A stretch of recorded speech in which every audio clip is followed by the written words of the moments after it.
बिस्मिल्लाहिर्रहमानिर्रहीम। Fourth year आज हम पढ़ेंगे testing of hypothesis for variance. कल आपने पढ़ा था variance confidence interval for variance, आज हम पढ़ेंगे testing of hypothesis for variance. ठीक है, तो जब आपके पास सिंगल डाटा सेट और इसी टेस्टिंग ऑफ हाइपोथेसिस करनी हो तो फिर आप काइस का डिस्ट्रीब्यूशन लगाते हैं। लेकिन जब आपके पास दो डाटा सेट्स हो और उनकी testing of hypothesis for variance करना हो तो फिर आप क्या कौन सी डिस्ट्रीब्यूशन लगाते हैं? एफ डिस्ट्रीब्यूशन लगाते हैं। ठीक है, लो तो अभी ये जो काइस के आपके क्वेश्चन करते हैं सिंगल डाटा सेट के लिए होता है। ठीक है, वेरिएंसेस आपने टेस्टिंग ऑफ हाइपोथेसिस करनी है for variance single data set के लिए। तो सबसे पहले इसके हाइपोथेसिस जो है टू टेल के लिए इस तरह के बनते हैं, sigma square is equal to sigma not square और H1 sigma square not equal to sigma not square. ये सिग्मा नॉट स्क्वायर जो है ये वैल्यू होती है। ठीक है, सिग्मा स्क्वायर की जो वैल्यू होगी उसको हम सिग्मा नॉट स्क्वायर कहते हैं इसमें। तो इसी तरह आपका ये वन टू टेल भी बन सकता है, इसी तरह आपका वन टेल भी बन सकता है। सेकंड स्टेप आपका alpha, third step test statistics. आप इन दोनों में से जो मर्जी फार्मूला लगाना चाहें तो लगा सकते हैं। Chi square is equal to n capital S square divided by sigma not square. ये सिग्मा नॉट स्क्वायर वैल्यू होगी जो क्वेश्चन में आपको दी होगी, और या chi square summation X minus X bar का whole square divided by sigma not square. ठीक है, अगर आपको सपोज डाटा दिया हो तो बेशक ये फार्मूला लगा दें, या तो फिर आप कैपिटल एस स्क्वायर निकाल के फिर इसमें पुटिंग करें। ठीक है, अगर आपको सपोज डाटा वगैरह दिया हो तो डाटा में बेशक पहले आप या तो ये फार्मूला लगा लें, अगर आपने ये लगाना है तो इससे पहले आपको कैपिटल एस स्क्वायर को सॉल्व करना पड़ेगा, फिर आप ये फार्मूला लगाएंगे। और इसका डिग्री ऑफ फ्रीडम क्या होता है? n-1। फोर्थ स्टेप आपकी कैलकुलेशन, और फिफ्थ स्टेप में आपने काई स्क्वायर की कैलकुलेटेड वैल्यू को फाइंड करना होगा। फिफ्थ स्टेप आपका क्रिटिकल रीजन, अगर आपका टू टेल टेस्ट है तो फिर आप दो वैल्यूज इसमें दो क्रिटिकल रीजन की दो वैल्यूज निकालेंगे। एक आप निकालेंगे chi square 1 minus alpha by 2 n-1 और एक आप निकालेंगे chi square alpha by 2 n-1। ठीक है, अगर आपका ग्रेटर होगा तो फिर आप निकालेंगे काई स्क्वायर अल्फा n-1, और अगर लेस साइन आएगा S1 में तो फिर आप निकालेंगे chi square 1 minus alpha n-1।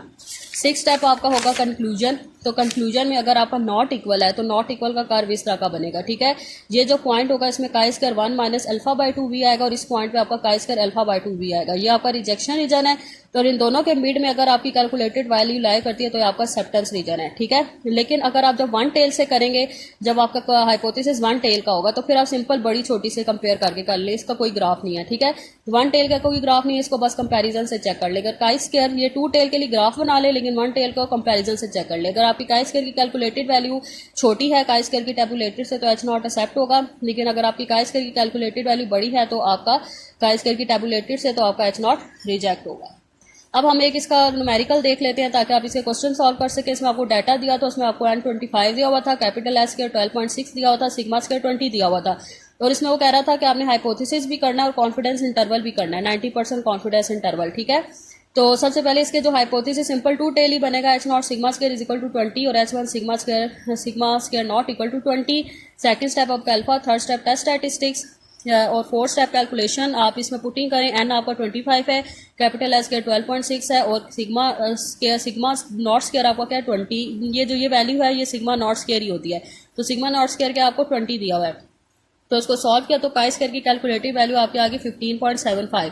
फिर स्टेप क्रिटिकल रीजन, अब आपका ये टू टेल टेस्ट है तो एक वैल्यू आप निकालेंगे chi square 1 minus alpha by 2 v. तो अल्फा आपका क्या है 0.05, तो 1 माइनस 0.05 बाय 2, और वी क्या होता है n-1, तो n25 है तो 25 माइनस 1 24, तो 1 माइनस ये क्या आ जाएगा 0.05 बाय 2 0.025। ठीक है, तो 1 माइनस 0.025 क्या आ जाएगा 0.097। ठीक है, तो एक बार इसको चेक कर लीजिएगा आपको, और आप 24, अब आपने 0.0975 को 24 में देखना है तो आपकी वैल्यू आएगी 12.40। ठीक है, दूसरी वैल्यू हमने निकालनी chi square alpha by 2 v, तो अल्फा बाय 2 क्या आएगा 0.025, और उसको 24 में देखें तो काई स्क्वायर की वैल्यू आएगी 39.36। ठीक है, अब आपने इसको कंक्लूजन इसका करना है, तो जो लोअर लिमिट होगी वो इस साइड पे लिखे और अपर लिमिट इस साइड पे लिखे। ठीक है, जो छोटी वैल्यू लिमिट होगी वो इधर लिखे और बड़ी वैल्यू इधर लिखे।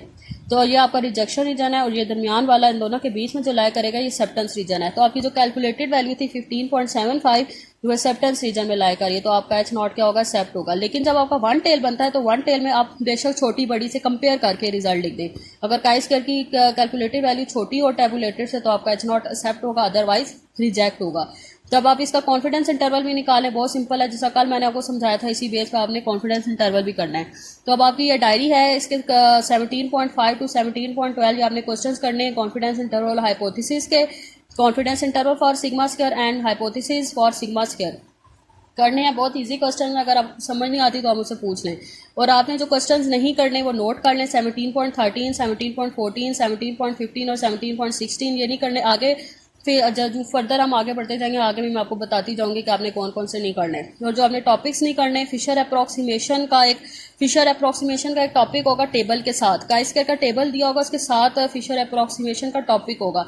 तो उसमें उसने प्रूव और उसके कुछ स्टेटमेंट्स वगैरह दी होंगी, वो काट दे, वो आपने नहीं करनी, ठीक है।